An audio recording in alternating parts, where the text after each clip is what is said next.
Hey, this is Videobob from Bob's Prop Shop. We have here behind me the Delorean Time Machine, and this is the 12th one that we built. I can't believe we built 12 of these things.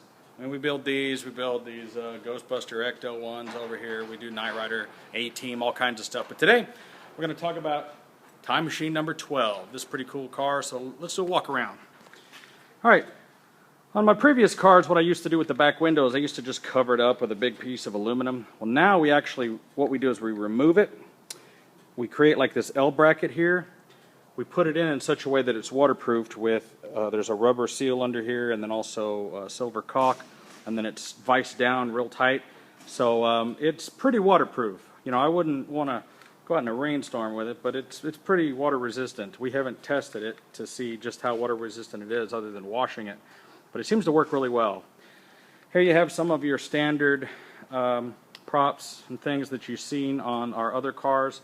Won't spend too much time on those because you can see tons of those pictures on our Facebook and at bobspropshop.com, which used to be bttfstuff.com. So you have your bands, got your Mr. Fusion, you have your multicolored wire, your flux boxes. One of the things I will say about the wiring is we made trips out to Universal Studios and studied the newly restored A car, which is there. You'll notice that if you go out there, you'll see my name on the plaque because I helped them out with couple of things. You know, gave them some parts and some information, and I've been a part of the community for a long time, so they threw me a bone. They put my name on the plaque. But with access to all this cool information, like we studied things like these wires, and we get every single one of these wires and the gauges and the colors correct, where every zip tie goes, where everything goes. Let's hop inside the car. Take a look.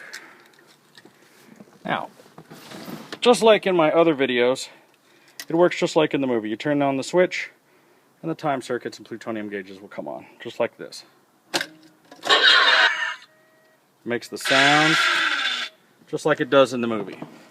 Now what I would like to do now is I'd like to give a detailed demonstration of how the time circuits work, because people are asking me about this all the time. Just like in the film, you have your destination time, your present time, and your last time departed. So let's say you wanted to go to a particular time. Let's pick a time like, I don't know, let's go with my birthday, which is September 1st, 1974. So the way you do that, you punch in the dates just like if you were writing a check. So 09/01/1974. Now you need a time. So let's go with 0600. Now you have to choose AM or PM. 0 for AM or 1 for PM.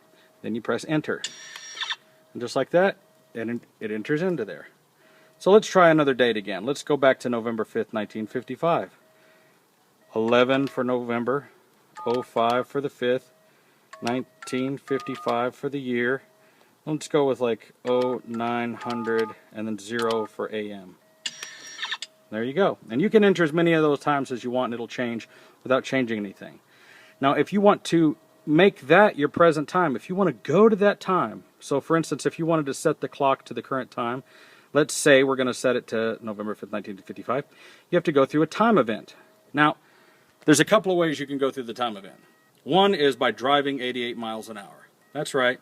There's a GPS-powered speedometer that has a little GPS reader on the dash, and if you drive 88 miles an hour, the dates will change, the needles will move, this thing behind you will go off. It'll actually do what it did in the movie, except it won't go through time, but all the functions of the car will actually happen. It'll go through 88. Second way of doing that is with this little digital speedometer. It is controlled by this knob here on the bottom of the TFC. When you spin this knob, you can make it go up or down. This is cool if you're doing a photo shoot or a video shoot and you want to simulate motion. When you go 88 miles an hour, the times will change and the needles will drop and everything. It'll do the same function. Now here's another way of doing it. We put in what's called a time event. There's a button here, it says reset. When you press that, it's going to simulate going through time, okay? The speedometer is going to ramp up to 88 miles an hour, the dates are going to change, the needles are going to drop, the thing behind me goes up full blast, everything happens, slows back down to 0, and when it does, you're going to notice that the times are going to change. And there's two modes to this. One mode is just simple time travel. The second mode is emptying out the plutonium chamber. So just for fun, let's show you the plutonium version. There's a little switch over here that you have to flip. And when you flip that switch and you do the time event, what will happen is you'll run out of plutonium. So let's try that. I'm going to press the button. And here we go. We're going to go up to 88 miles an hour. What you can't see behind me is the spectrum analyzer behind me is going full blast right now. Notice, bang, we've now gone into November 5th, and we've now lost all of our plutonium power. It's all dropped down to 0, and now we're back down to 0. Now what's going to happen is I'm going to turn the time circuits off. When I turn them back on, watch what happens. Oh no, we're out of plutonium. Not only plutonium, we now have a Mr. Fusion chamber on the back, so all we got to do is throw a couple banana peels in there, maybe a Miller Lite, and we'll be good. Or we can simply flip that switch on the drive switch, and this will reset it. And everything's back to normal again. And you'll notice, and I just did that just to clear it out. Now, you'll notice now we are in our destination time. Our last time departed was the time that was here, which was our present time. What's going to happen now is this now becomes your current clock, and it'll start counting up. So here in a few seconds, it'll be 9:01. And this is how, there it is, 9:01. So this is now your quartz time clock that keeps real time. Even after you shut off the system, it'll keep that time. So if we want to simulate this again, now if you don't want the plutonium thing to happen, you just leave that little switch down, and we'll do that this time. We'll go to October 26, 1985 at 01:21 a.m. And that was the time that we had our first temporal displacement with Einstein. Let's go to that time now. I'm going to press the button, and here we go. We're going up full blast. Everything's happening. Let's check out the spectrum analyzer back here. You can probably get a glimpse of that. It's going, there it is, full on. Oh my gosh, we just went 88 miles an hour. And bang, now we are now in October 26, 1985 at 01:21 a.m. at the Lone Pine Mall. So this time we're going to come to 0, and if you turn it off, turn it on again, it doesn't do the plutonium alarm. So that switch controls that. So now you know how to program the time circuits. I really wanted to show people how to do that because people ask me all the time, how the hell do you work these things? And they're pretty simple. Once you learn the formula of how to do it, it's a lot of fun. And you know, once you get it set to the dates like in the movie with the real time, that's pretty much where you'll leave it. But it's always fun when you take it out and you say, hey, what's your birthday? You punch that in, you put that up on the screen. People love it. It's really cool. And when you're driving, you get your actual speed on the speedometer as you're going down the road. And it's really fun. You know, you get going up 88 miles an hour. Next thing you know, you got to reset your time circuits. That's always a lot of fun. Up here is the upper console. I'm sorry for the camera work. There's a few switches here that, you know, none of this stuff really does anything. It's just here for looks, just like it was in the movie. You can turn these banks on and off individually. And I usually turn this bank off when I'm driving because this thing is just blasting in your face. You know, when you're driving, this thing is like right here in your face, glowing. So I turn it off. Makes things a lot easier. All right, let's check out some of the other cool stuff on this car. Now, this particular car is equipped with one of our fog machine systems. Let me show you that now. Oh, let me jump out. All right, hold on. I got to do a two-handed operation. Okay. Sorry about that. Inside here is our fog machine kit. Now, what you have here is a Chauvet Hurricane. This is a really powerful professional fog machine.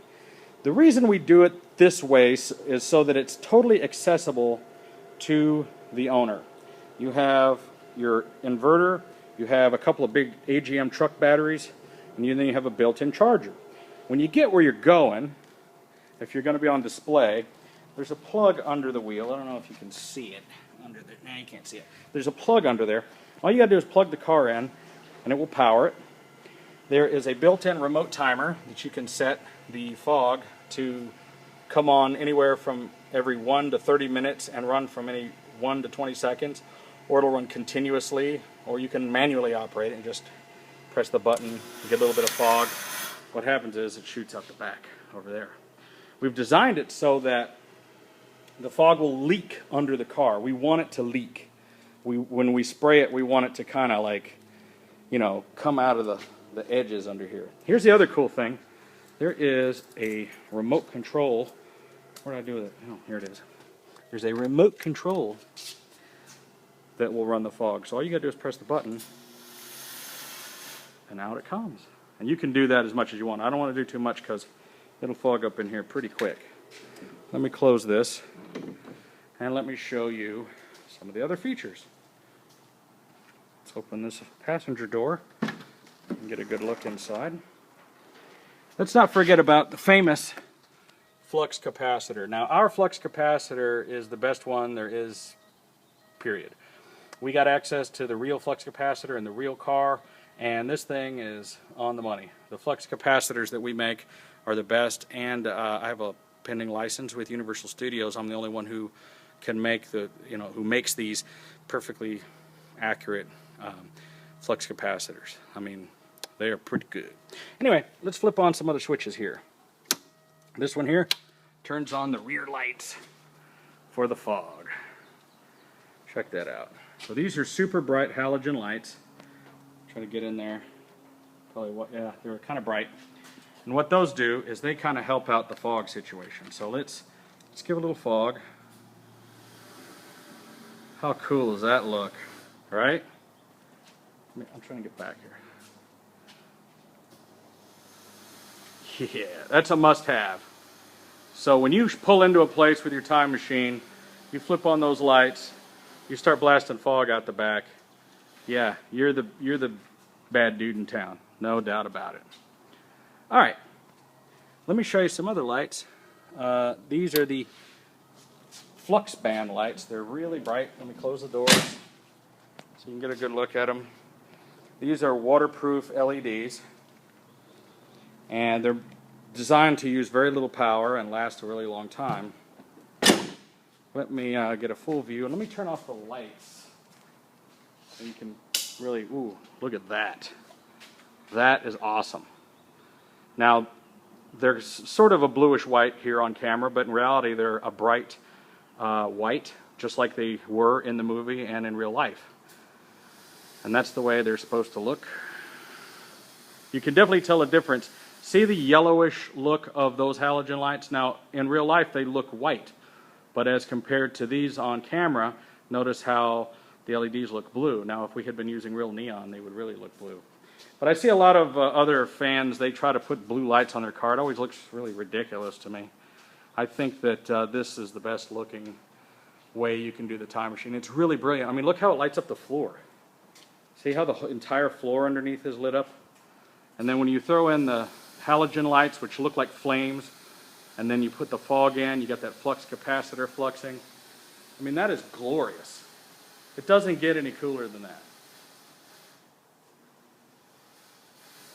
Wow. Unbelievable. The stereo system in this thing really rocks too. When we get that pumping and playing the Huey Lewis and all the Back to the Future theme music, people go crazy. Look how, see how the smoke is bleeding out from under the tires and then also from under the doors. I don't know if you can see that, like in this, see this front section? There's some smoke. Let me turn the lights back on. We do that on purpose. We put some little bleeder holes. There we go. We put bleeder holes in the system so that you get smoke coming out of your tires and out from under the front. It just adds to the overall look of the car. So when you have it on a timer and it's on display, check out the way the fog comes out from underneath. Give it a second to build up pressure. Very, very cool. Yeah, you see that? Very cool. All right, well, look, I'm Videobob from Bob's Prop Shop. This is Delorean Time Machine number 12. We're building number 13 right now, and hey, maybe number 14 or 15 could be yours. We do other cars. You know, here's a Ecto over here. We have, that's a Cadillac from the movie Scarface that we're working on. That's a really cool car. But if you want your own Delorean Time Machine or Ghostbuster car or whatever, just check out our website. It's bobspropshop.com. Make sure to go to our Facebook and like us at Bob's Prop Shop. And I'm Videobob, and thanks for watching, man. This is the Delorean Time Machine.